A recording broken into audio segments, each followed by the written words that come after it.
Alors j'ai lu un livre qui a été écrit dans les années 60, en 64 je crois, et qui a été réédité très très récemment. Apparemment c'est un petit peu, alors je l'ai pas lu, hein, mais c'est un petit peu comparé à Orange Mécanique. Peut-être, je l'ai pas lu. Donc dans ma lecture, je sais pas si ça vous arrive aussi, dites-moi ça, j'ai vraiment ressenti, alors c'est peut-être parce que je savais que ça avait été écrit dans les années 60, mais j'ai vraiment ressenti cette plume années 60, j'ai envie de dire, un peu comme quand on regarde, vous voyez un film tourné dans les années 60, il y a une couleur, il y a un grain, il y a quelque chose, et ben là ça m'a fait un petit peu le même effet. On ressent que c'est les années 60, même si c'est des années 60 un petit peu dystopique. L'auteur nous parle d'une épidémie de suicide, c'est-à-dire que tous les adultes petit à petit vont se suicider, et il ne reste plus que les enfants et les ados.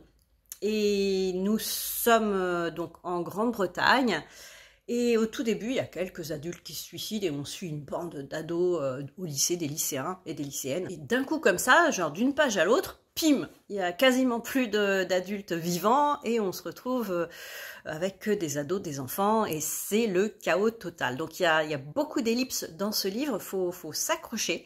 Et j'ai trouvé ça en fait un petit peu malaisant. Je m'explique. C'est parce que donc on suit cette bande d'ados, on sait pas trop quel âge ils ont, mais ils sont au lycée, donc ils ont quoi, 14, 15, 16, voilà. Et ils régressent en fait. Le fait qu'il n'y ait plus d'adultes fait que ils se retrouvent voilà, dans les années 40, ils torturent des gens, machin, parce que ça leur plaît pas, bidule. Ensuite, ils régressent au Moyen-Âge, pareil, des tortures, enfin, et ensuite ils régressent à la préhistoire.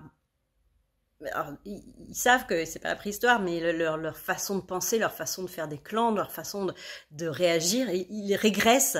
Et c'est pas ça qui m'embête en fait. C'est c'est des ados, ils violent des filles, ils font des partouzes, ils s'entretuent, ils se torturent. Ça m'a mise un peu mal à l'aise cette histoire.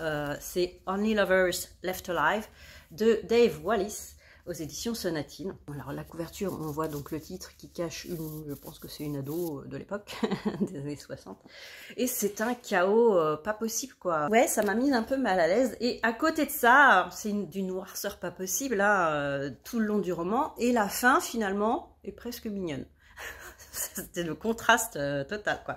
Alors je vous dis pas la fin forcément, mais si vous le lisez ou si vous l'avez lu, dites-moi.